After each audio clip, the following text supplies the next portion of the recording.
2026 학년도 수능 연계교재 수능과 독서 요거 이제 과학기술 4강입니다. 봅시다. 뭐 이거 지구과학 내용이죠. 그 뭐 행성, 그러니까 항성이 있고 행성이 있는데, 항성은 별 같은 거, 태양 같은 거 스스로 빛을 내는 거, 항성, 그죠? 별. 그다음에 행성, 뭐 지구처럼 빛을 내질 않아, 그죠? 그게 이제 행성이라 하는 거고.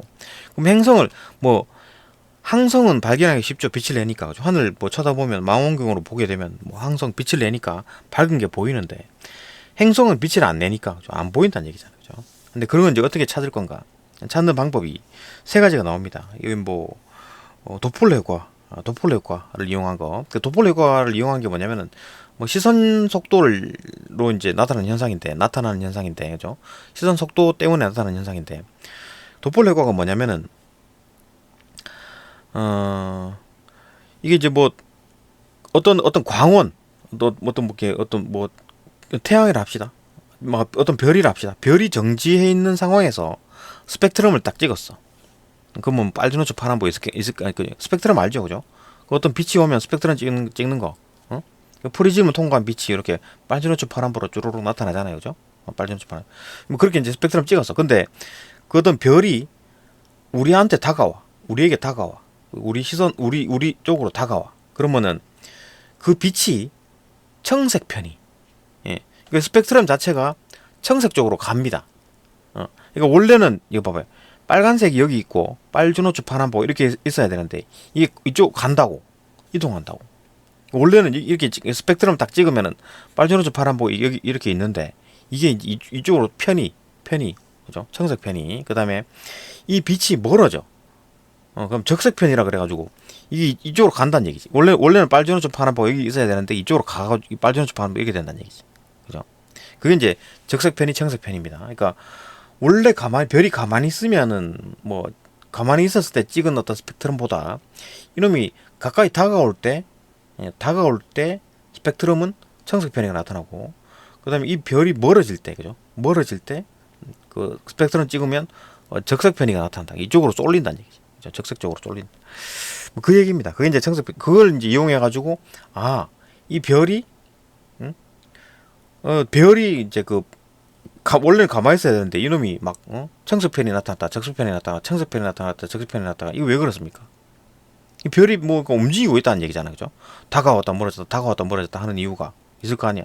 그게 왜 그러냐면 이거 주변에 어떤 행성이 있어가지고, 행성이 있으면 어떻게 됩니까?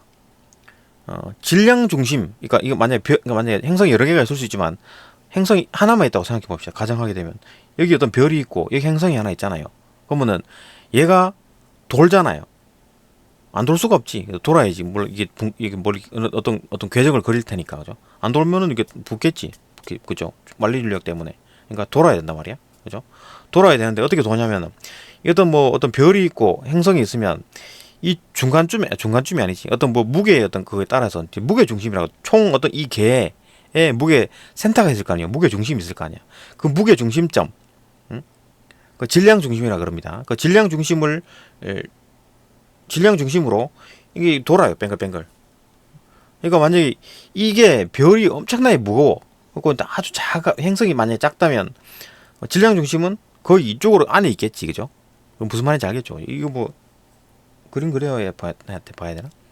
하여튼 질량 중심이 이쪽에 있을 거고, 그리고 행성이 이게 돌 거 아니에요, 그죠? 그럼 얘는 별로 안 돌겠지. 별은, 그죠? 워낙 크기 때문에, 그죠? 질량 중심이 이 안에 있기 때문에. 근데 어떤 별이 있고 행성이 엄청 커. 그래가지고 질량 중심이 여기 밖에 있어. 여기 있는 거야. 질량 중심이 여기 있고, 여기 별 질량 중심, 그다음에 여기 행성 이렇게 했으면 이렇게 돈단 말이죠. 그죠? 이렇게 돌잖아. 그러면은 이렇게 돌면은 이놈이 이제 여기 사람이 있고 이게 뺑글뺑글 돌아. 그러면은 어떤 이 별만 보면 이렇게 돌잖아요, 그죠? 질량 중심으로 돌죠. 그러면은 이 사람이 보기에 이럴 때는 다가오고 이럴 때는 멀어지고 이럴 거 아니에요, 그죠? 다가오고 이게 사람입니다, 그죠? 사람 눈이에요. 다가오고 멀어지고 이렇게 할 거 아니에요, 그죠? 그렇기 때문에 이제 그 시선 속도가 달라지고, 그죠? 이 도플러 효과가 나타난다는 얘기입니다. 무슨 말인지 알겠죠? 지구가 이랍니다. 그건 이제 분광기로 좀 성능 좋은 분광기에 대한 얘기를 하는 거고. 두 번째 식현상. 그러니까 이제 여기 이제 별이 있고, 응? 여기 이제 그 행성이 있으면 얘가 뺑뺑뺑 돌 거 아니에요, 그죠? 주변을 돌 거 아니에요, 그죠? 안 돌면 이게 처박으니까, 박으니까 떨어지겠지, 그죠? 만료인력 때문에 돌 텐데 이때 이제 이 가리는 거, 월식 일식 알죠, 그죠? 월식 일식, 응? 이게 가리잖아. 이게 앞에 있는 주먹이 뒤에 있는 주먹을 가리잖아요, 그죠? 이 식현상. 이게 이제 여기서는 통과법이라고 써놨는데 식현상이죠, 그죠? 식입니다, 식, 그죠? 이것 때문에 이제 가려지고, 근데 이만큼 크진 않겠지. 아주 조그마겠지. 뭐, 이 지우개 정도가 되겠지. 이렇게 가리겠지. 그죠? 이 뒤에 있는, 이게 어떤 별빛을, 이게 시커먼 어떤 행성, 빛을 안 내는 행성이 이렇게 지나가면서 가릴 거 아니에요. 그죠? 그러면 이 빛이 어두워지겠지. 그죠? 그러니까 그걸 이제 판단하는 거지. 그러니까 어둡게 판단하는 거. 그게 이제 식현상. 그 다음에 이제 미세 중력 렌즈 방법이 뭐냐면은, 미세 중력 렌즈라 그래가지고 어떤 중력을 가진 어떤 물질이 있으면 빛이 이렇게 가다가 휘는 거지. 중력을 따라 빛도 휩니다. 그죠? 그러니까 이 그림이 보이나? 이런 식으로, 그죠? 이런 식으로. 그러니까 여기 중간에 어떤 게 뭐가 있는 거야. 그죠? 이 어떤 물질 뭐가 있는 거야. 그러면 여기 별이 하나 있을 거 아니에요. 그죠? 이 별이 이제 빛이 사방팔방으로 흩어지는데 이렇게 가는 빛은 휘어져 가지고 이렇게 갈 거 아니에요. 사람 눈에. 그러면은 얘가 보기에는 별이 여기 있는 걸로 보일 거 아니에요. 그죠? 또 여기 있는 빛이 이렇게 가다가 이제 휘어져 갖고 이렇게 간 거야. 그러면은 얘가 보기에는 빛이 이렇게 오니까 아, 여기에 별이 있구나 이렇게 보는 거지. 실제로 여기 있는 건데. 이게 이제 미세 중력 렌즈의 법칙이죠. 그죠? 이렇게 보면 알겠지. 그겁니다. 뭐 그 정도만 알면 뭐 다 이해되죠. 그죠? 이건 조금 어렵습니다. 그죠? 기본적인 어떤 배경 지식이 좀 필요하네요. 봅시다. 뭐 그 얘기를 할 텐데 이 정도만 보면 이 정도만 이해되면 뭐 다 읽어보면 될 겁니다. 봅시다. 51 패그 1, 51 패그 B라는 어떤 뭐 최초로 발견된 외계 행성이래. 외계 행성은 빛이 안 납니다. 지구도 행성이죠. 빛이 나지 않아요. 그런 어떤 즉 태양이 아닌, 태양은 이제 빛이 나는 거니까 별이죠, 그죠? 태양이 아닌 다른 어떤 다른 별. 그 하늘을 봤을 때 반짝반짝하는 게 다 별이죠, 그죠? 그게 항성이지. 그 주위를 도는 행성이다, 그죠? 이게 행성이래. 51 패그 B라는 게 최초로 발견됐답니다. 외계 행성의 발견은 천체 물리학의 이제 새 분야를 열었고, 아, 다른 데도 행성이 있구나, 그죠? 발견했다. 행성에 대한 어떤 새로운 이해를 낳았다. 51 패그 B의 발견에 사용된 시선속도법. 아, 이게 시선속도법으로 발견했군요. 시선속도법이 이제 도플러 효과가 이용한 거. 법은 행성의 존재와 운동을 모항성, 그러니까 뭐 항성 어떤 별, 빛이 나는 별의 운동을 감지하여 추정한다. 행성의 존재와 운동을, 그죠? 모항성의 운동을 감지하여 추정한다. 아까 말했죠. 여기 이제 그 항성이 있고 여기 행성이 있으면 그 질량 중심으로 뺑뺑을 돈다는 얘기잖아. 그죠? 돈다 그러면 이 항성이 돌면서 이 사람 눈에는 가까이 오고 멀어지고 이렇게 된다는 얘기잖아요. 그죠? 그걸 가까이 오고 멀어지는 그거를 스펙트럼으로 보게 되면 적색편이 아니면 청색편이 나타나기 때문에 아, 이게 이제 멀어지구나, 아니면 지금 가까이 오고 있구나, 이걸 알 수 있다는 거죠. 그죠? 봅시다. 그 얘기를 합니다. 시선속도법을 적용하기에 가장 단순한 경우에는 등속 원운동하는 단 하나의 행성, 하나 행성 있다고 이제 생각해 보는 거지. 그러면은 항성 주위를 관찰자를 포함하는 면에서 공전하는 경우다. 이게 뭔 말이냐면 이렇게 사람이 서 있어요. 사람이 서 있고 여기에 어떤 빛을 내는 항성이 있고 여기에 행성이 있고, 그죠? 이 면이 지금 한 면에 있는 거야. 어? 지금 책상 위에 지금 주먹, 왼쪽 주먹, 오른쪽 주먹이 지금 그 펜까지 한 면에 있잖아요. 그래갖고 이게 뱅글뱅글 도는 거지. 그러면은 그죠? 이렇게 뱅글뱅글 도는 거지. 그러면 한 면에 있잖아요. 그죠? 관찰자를 포함하는 면에 있다. 그 말입니다. 그죠? 공전하는 경우이다. 가장 잘 보이지. 이때가 가장 이상적으로 쉽게 도플러 효과를 가장 잘 이해할 수 있는 어떤 그림이죠, 그죠? 이는 아빠가 아이의 손을 잡고 아이를 빙글빙글 아빠 주위로 원을 돌리는 상황과 비슷하다. 이게 뭔 말이지? 하여튼 아빠가 이제 아이를 손을 잡고 돌린대, 그죠? 그러면 아이도 돌겠지 뭐 그죠. 그런 또 상황이 비슷하다. 뭐 이해를 못 하겠는데 어쨌든 이때 두 사람의 이제 각각의 이제 질량 중심이 있는 거지. 이은 이렇게 자꾸 돈다고. 이렇게 자꾸 돈다고. 그러면은 두 사람의 질량 중심을 주위에서 반지름이 질량 중심 주위에서 반지름이 일정한 원을 그리며 같은 주기로 돈다. 같은 주기로 도는 거지, 그죠? 이때 아빠와 아이의 각각의 질량 중심은 두 사람 전체의 질량 중심을 기준으로 서로 반대의 쪽에 위치하면 이거 잘 봐야 됩니다. 그러니까 여기 어떤 항성이 있고 여기 질량 중심이 있고 그죠? 여기 지구가 질량 중심이고 그다음에 여기 행성이 있다. 그러면은 이게 질량 중심의 무조건 반대 방향이 일직선에 있습니다. 무조건 일직선. 왜 그러냐면 행성은 하나밖에 없다고 지금 가정했기 때문에 질량 중심은 여기 센터에 있겠지. 뭐 질량이 행성이 여러 개가 있으면 그거 다 포함해가지고 계산해야 되겠지만 지금 행성이 하나밖에 없기 때문에 그런 거예요, 그죠? 질량 중심은 센터에 있을 것이다. 그 사이에 있을 것이다. 일직선 위에 있는 거지. 그러니까 일직선의 끝에 이거 별이 있고 일직선의 중간 어떤 중간은 아니고 어떤 위치에 질량 중심이 있고 그다음에 일직선의 끝 부분에 그죠? 여기 행성이 있는 겁니다. 뭐 그런 식 일직선에 있다는 얘기지. 그죠? 요걸 이해해야 돼요. 반대쪽에 있고 아이의 질량 중심이 아빠의 질량 중심보다 그러니까 이건 뭔 말이냐면 아이의 질량 중심이니까 아이 하나만 봤을 때 그놈의 그 아이의 질량 중심이 있을 거 아니에요. 무게 중심이 있을 거 아니야. 아빠도 마찬가지지. 아빠 그 사람 자체에 무게 중심이 있을 거 아니에요. 어디 명치 쪽에 있나? 배꼽 쪽에 있나?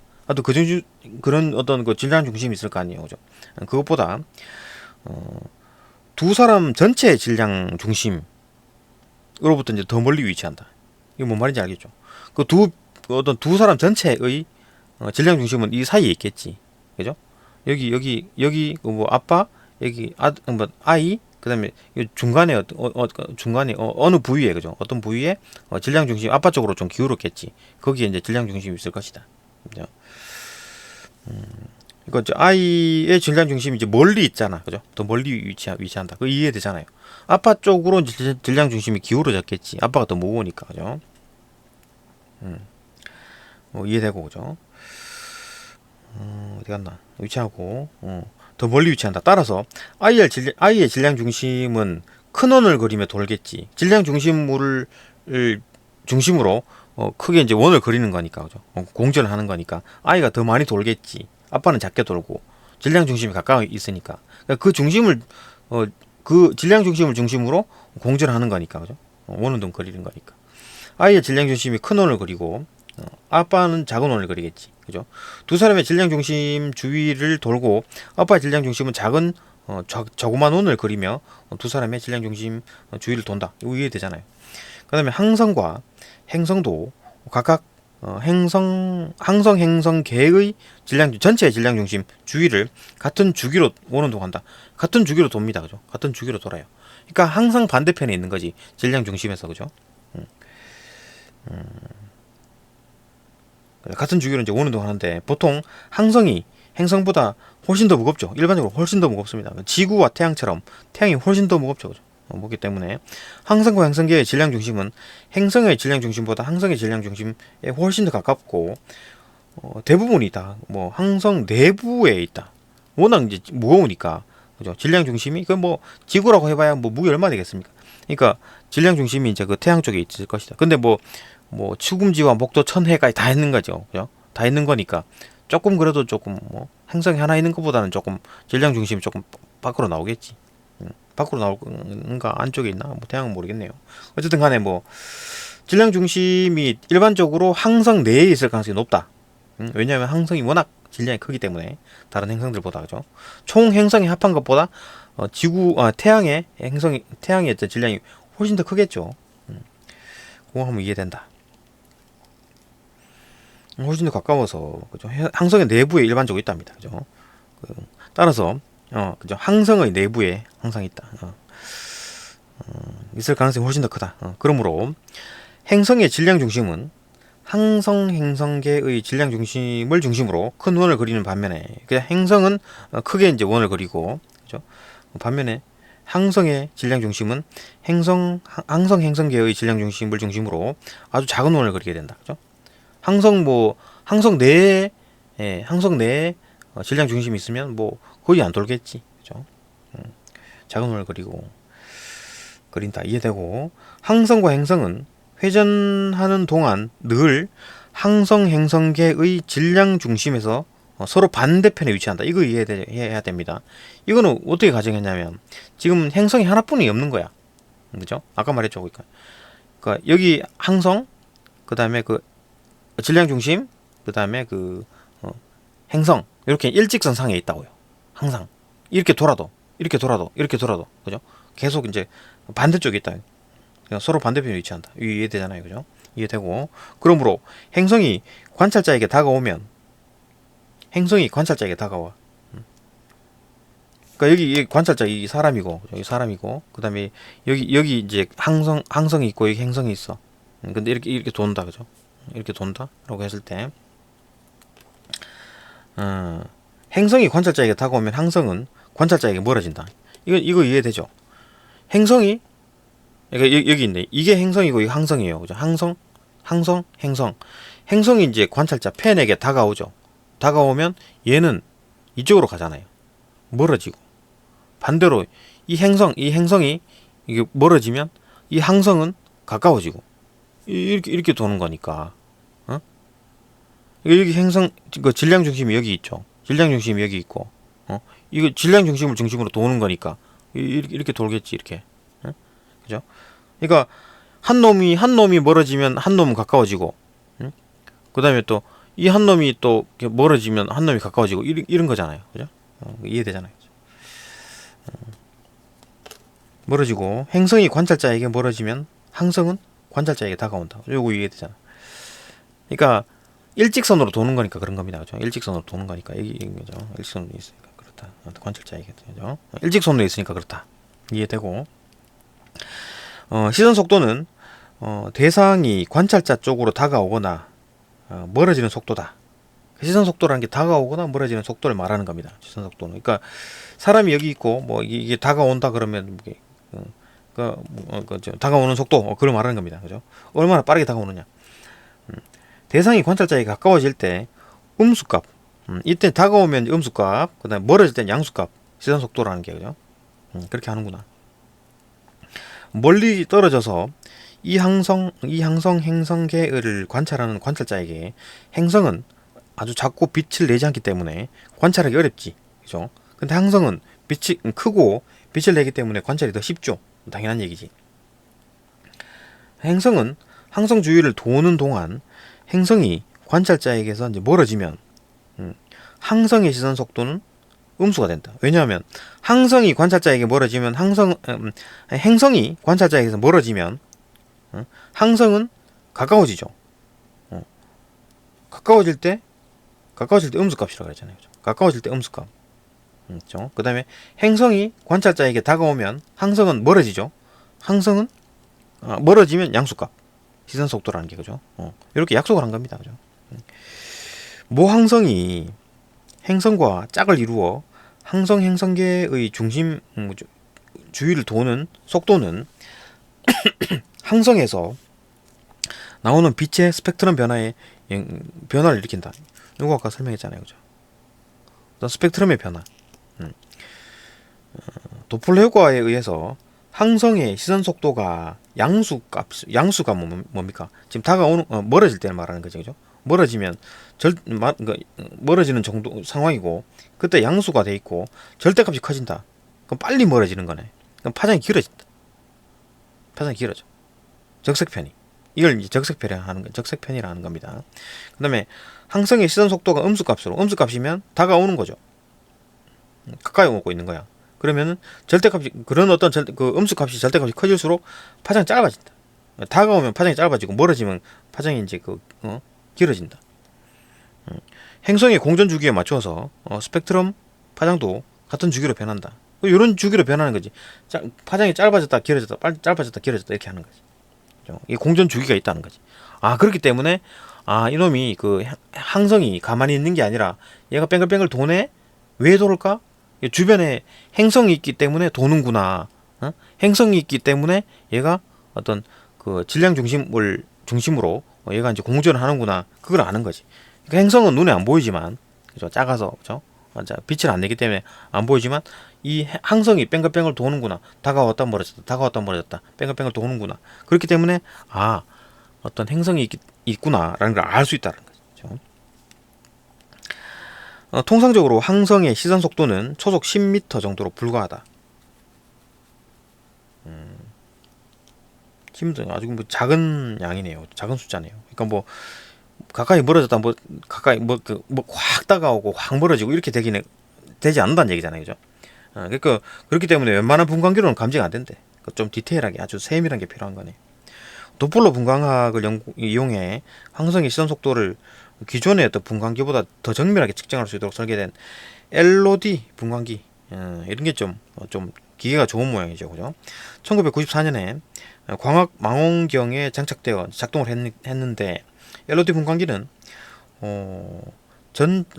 전체 가시광선 영역인 390 나노미터와 681 나노미터 사이에 최고 해상도를 가진 스펙트럼을 얻었다. 1994년 봄에 마요르와 이제 켈로 팀은, 마요르가 뭐 학생이고 켈로가 교수인가 그렇죠. 그래서 팀이 이제 LOD 분광기를 가지고 태양계로부터 25파섹, 파섹이 이제 거리입니다, 그죠? 태양 어떤 뭐 단위예요, 거리 단위. 25파섹 이내 영역에 이제 외계에서 행성을 찾아 나섰다. 이제 한번 찾아보자 했네, 둘이서.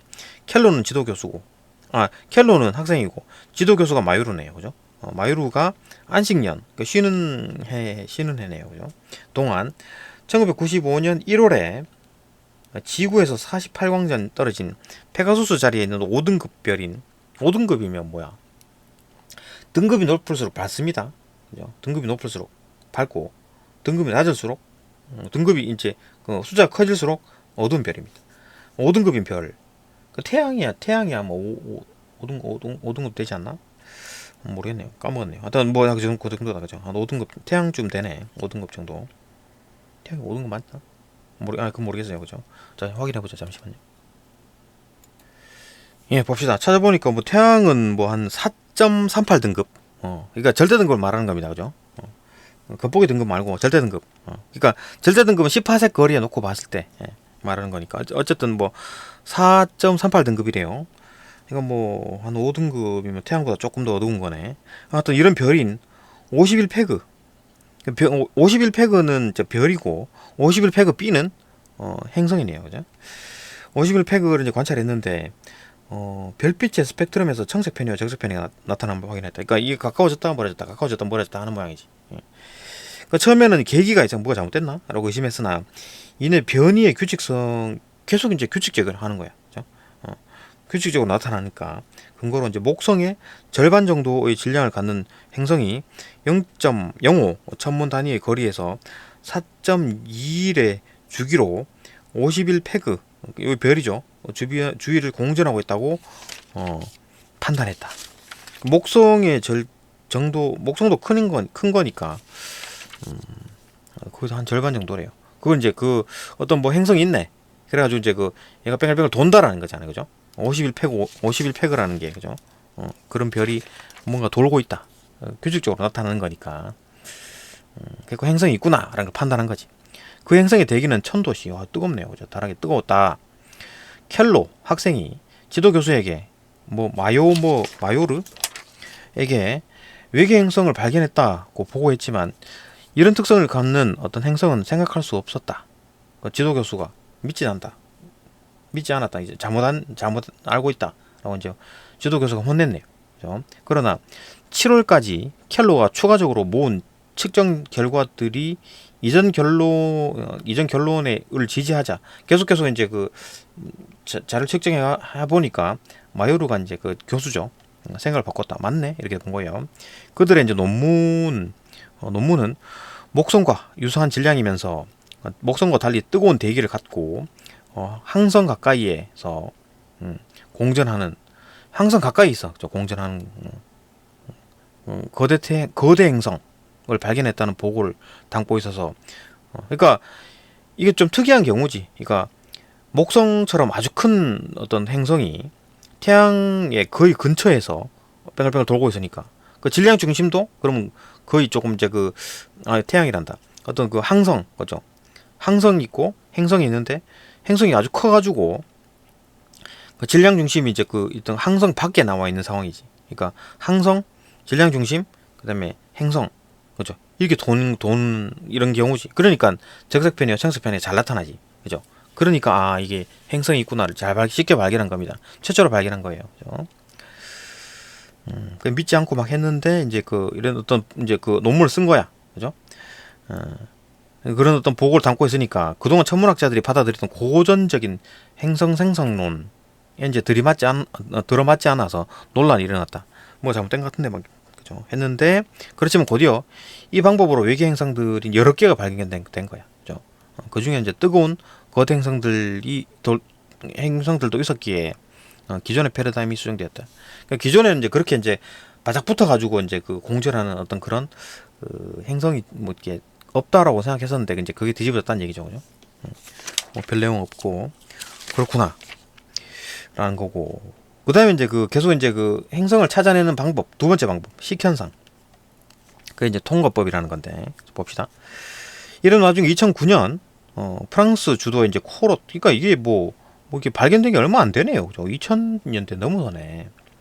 2009년에 프랑스 주도의 이제 코롯 계획이, 외계 행성 코롯 7b, 그죠? 외계 행성 7b를 통과법으로 발견했다. 통과법이 식현상입니다. 가리는 거. 그러니까 뭐 주먹이 있으면 이렇게 가리는 거지. 그렇죠. 왼쪽 주먹을 지금 오른쪽 주변이 가리는 거죠.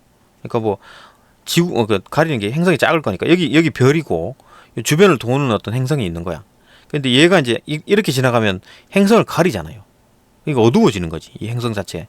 행성에서 오는 빛이 어두워지는 거지.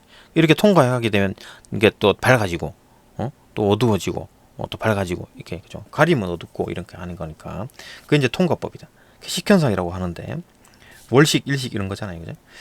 2012년부터 갑자기 이제 통과법으로 외계 행성이 이제 발견되는 일이 부쩍 늘었다. 그렇겠지. 이제 모든 별을 다 보는 거야.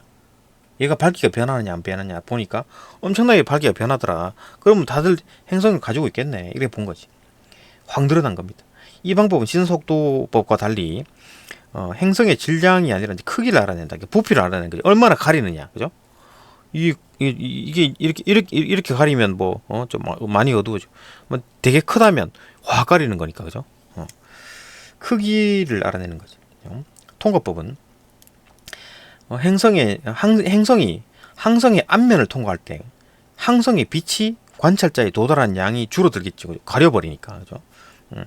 항성의 밝기가 어두워지는 정도를 감지해서 행성의 존재, 가리는 게 있구나. 규칙적으로 가리는 게 있구나. 뭐가 뱅글뱅글 돌고 있구나. 존재. 그다음에 반지름 얼마나 큰가, 그죠? 빛의 그 변화가 그죠? 확 어두워졌다가 확 밝아지고, 확 어두워졌다가 확 밝아지면 크기가 크겠네. 반지름이 크겠네. 그다음 주기 얼마나 몇 시간, 며칠마다 도느냐 알 수 있다. 요게 이제 식현상을 이용한 어떤 통과법이고, 이후에 두 가지 방법 외에 이제 미세 중력 렌즈 현상, 아까 말했죠. 그게 이제 추가가 됐다. 미세 중력 렌즈에서 다시 보면 이거죠, 이거. 이게 사람이 있으면 별이 있는데 이게 뭐 중간에 뭐가 있어, 뭐 별이거나 아니면 뭐 암흑 물질이거나 뭐가 있어. 그러면 여기서 별이 이렇게 빛을 쏟아 사방팔방으로 이 별이 이제 빛이 막 뻗어 나가죠. 그러다가 이 빛이 여기 이제 꺾이죠. 중력 때문에 빛이 꺾입니다. 빛도 꺾여요. 중력 때문에 꺾이면은 사람 눈에 이렇게 들어오는 거지. 그러면은 얘가 보기에는 이렇게 연결하면 여기에 별이 있는 것처럼 보이잖아. 그다음에 이런도 마찬가지지. 요도 이게 빛이 이렇게 사방팔방 뻗어 나가는데 요 빛은 이렇게 휩니다, 그죠? 이 중력 때문에 휘어가지고 얘한테 오는 거지. 그러면 얘가 보기에 이렇게 쭉 연결하면 여기에 별이 있는 것처럼 보이지. 그 똑같은 게 두 개가 아래 위로 있는 거야, 그죠? 이게 이제 미세 중력 렌즈 현상이라는 겁니다. 그죠? 하여튼 이후 이 두 가지 방법 외에 이제 미세 중력 렌즈 방법이 이제 추가가 됐고 더 많은 외계 행성이 발견되면서 외계 행성 외계 행성 천문학에 이제 큰 진보가 일어났다. 그렇겠네. 많이 발견됐다는 얘기지. 또한 태양계의 구조와 행성 궤도 배열이 전형적인 것이 아니다. 그러니까 그 일반적으로 태양이 있고 뭐 수금지화 뭐 이런 식으로 이제 그 쭉쭉쭉 있고 뭐 달도 있고 뭐 이런 식으로 이제 그 생각했는데 그게 아니고 다른 행성계는 훨씬 더 다양한 구조, 특별한 구조도 있고, 그죠? 아까 봤듯이 뭐 태양 같은 어떤 항성에 목성 같은 아주 큰 거대한 어떤 행성이 바짝 붙어가지고 이렇게 그렇게 도는 경우도 있다. 두 개가 막 빼가빼가 도는 그런 경우도 있다. 그래서 다양한 구조가 있다. 그죠? 행성 궤도 배열을 가질 수 있다는 것. 행성 궤도 다양한 어떤 배열들이 있다. 이것이 이제 알려지게 되고, 뭐 아주 다양한 어떤 어떤 행성계, 행성 항성계가 있다는 것을 알려지게 되고, 지구와 유사한 조건을 갖춘 행성은 찾기 어렵다. 이런 게 잘 없는 모양이죠, 그죠? 지구 같은 게 알려졌다. 지구 같은 게 있어야지 뭐가 생명체가 생길 텐데. 하여튼 뭐 그렇네요, 그죠? 하여튼 이런 어떤 보조 그림이 좀 있으면 이해하기가 쉬운데 이거 뭐 뒤에 있는 보조 그림이 이거 이렇게 그려놓으면 이게 본물 이해를 못하지. 이렇게 그려놓으면 그죠? 그 질량 중심이 안에 있다고 하지 말고 질량 중심이 이제 바깥에 있는 걸로 해가지고 좀 보기 좋게 그려놓으면 이해가 쉬울 텐데 이 그림으로 이해 안 됩니다, 그죠? 뭐 어쨌든 간에 뭐 약간 더 배경 지식이 좀 필요한 지문이었네요. 네, 여기까지 보고 또 다음 영상 넘어갑시다.